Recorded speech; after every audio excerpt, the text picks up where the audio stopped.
이번 주 여론조사 결과를 보니 윤석열 표 고무신, 2일 공개한 한국갤럽 여론조사에 따르면 윤석열 대통령 지지율이 29%로 4주 연속 추락했다고 합니다. 20%대 지지율은 작년 4월 둘째 주 이후 처음이며 무려 9개월 만입니다.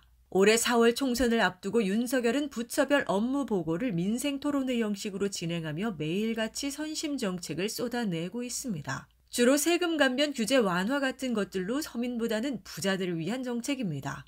이를 위해 상속세가 주식시장 발전을 막아 중산층과 서민에게 피해를 준다는 황당한 논리까지 펼치고 있습니다. 이를 보수 언론들은 열심히 찬양하며 띄워주고 있습니다. 윤석열을 선두로 정부가 모두 나서서 사실상 현금을 살포하며 총선에 개입하다 보니 퍼주기 선거 윤석열표 막걸리 고무신 같은 말까지 나옵니다. 그런데 이렇게까지 했는데도 지지율은 오히려 떨어졌습니다. 우리 국민은 이제 막걸리 얻어마시고 고무신 받는다고 표를 주지 않습니다. 뻔한 속임수에 넘어가지 않습니다. 한동훈의 잔머리. 한동훈 국힘당 비상대책위원장의 인기도 한계에 다다른 것 같습니다.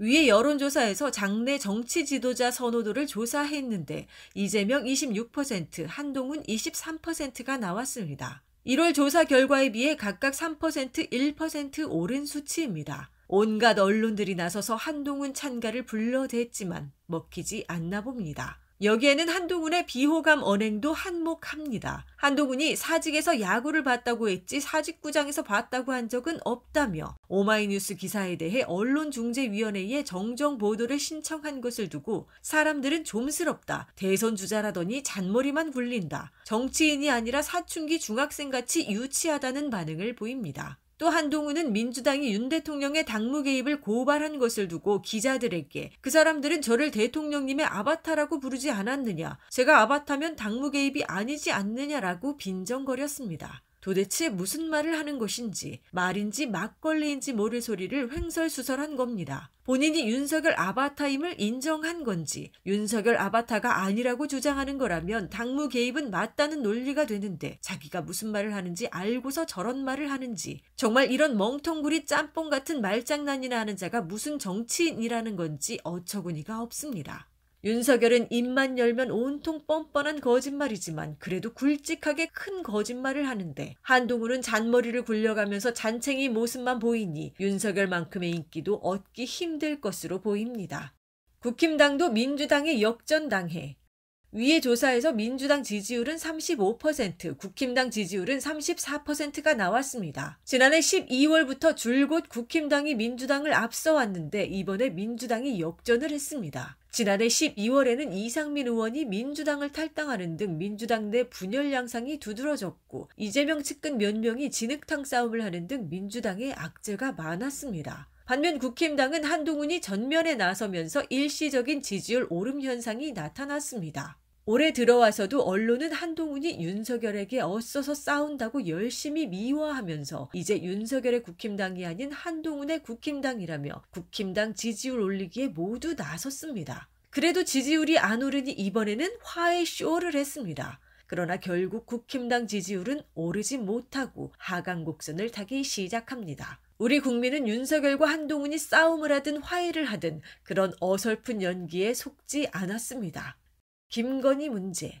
앞으로 한동훈에게 남아있는 패는 무엇일까요? 일단 김건희 문제를 해결하는 것입니다. 윤석열이 그렇게 버티는데도 조중동이 김건희 문제를 해결하라고 집요하게 요구하는 걸 보면 김건희 문제가 국힘당 지지율 상승과 총선 승리의 핵심 과제인 듯합니다. 그런데 이 문제가 간단치 않습니다. 한동훈이 계속 요구해서 김건희가 사과했다고 칩시다. 그러면 김건희는 자기 죄를 인정하는 것이 되며 국민은 김건희를 수사하라는 주장에 더 힘을 실을 것입니다. 사과한다고 해서 범죄가 없던 것으로 되는 것도 아니고 처벌을 면할 수 있는 것도 아닙니다. 사과로 문제를 끝낼 수 없습니다. 오히려 윤석열, 김건희는 더 궁지에 몰릴 것입니다. 그렇다면 한동훈의 국힘당이 김건희 특검을 수용해 통과시키면 어떨까요? 아마도 국힘당 지지자들이 윤석열파와 한동훈파로 나뉘어 개싸움을 벌일 것입니다. 국힘당이 내분에 휩싸여 집안이 흔들리는 사이에 특검 통과의 공은 국민과 민주당 몫이 될 것입니다. 결국 한동훈이 뭘 해도 안 된다는 결론으로 돌아갑니다.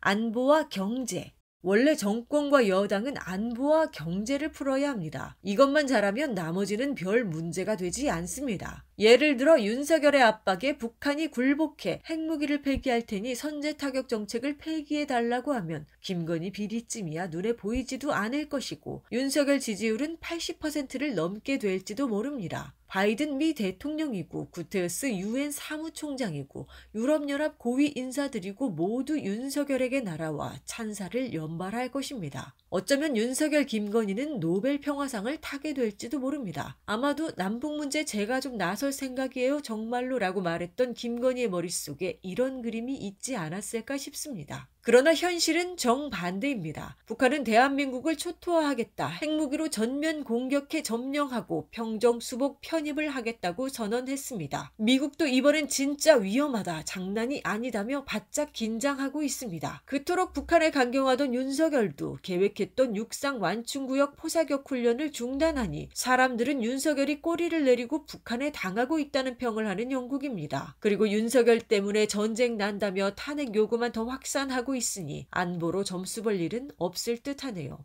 경제는 어떤가요? 만약 미국과 일본이 윤석열이 우리 때문에 고생하는데 우리 경제에 부담이 좀 돼도 윤석열을 위해 한국 경제를 살려주자 하면서 한국산 상품 수입을 배로 늘려주고 한국 기업들이 돈을 엄청나게 벌게 해준다면 사정은 달라질 것입니다. 경제가 좋아지면서 지갑이 두둑해진 사람들이 나도 디올 가방 살 수 있을 것 같은데 김건희 여사쯤이야 디올 가방 100개쯤 가져도 되지 하며 너그러워질 텐데 말입니다. 그러나 현실은 암담합니다. 한국 경제는 중국, 러시아와 등을 돌리고 미국, 일본에 뜯기며 내리막길로 치닫고 있습니다. 아무리 봐도 정부 여당이 점수 깎일 일만 일어나고 있습니다. 안보도 경제도 난리인데 윤석열 한동훈 국힘당은 이것을 해결하지 못하고 해결하려는 노력도 하지 않습니다. 그러면서 국민을 적으로 돌리고 허구한 날 자기들끼리 개싸움질로 날을 새고 있으니 저들에게 좋은 일이 있을 리가 있을까요?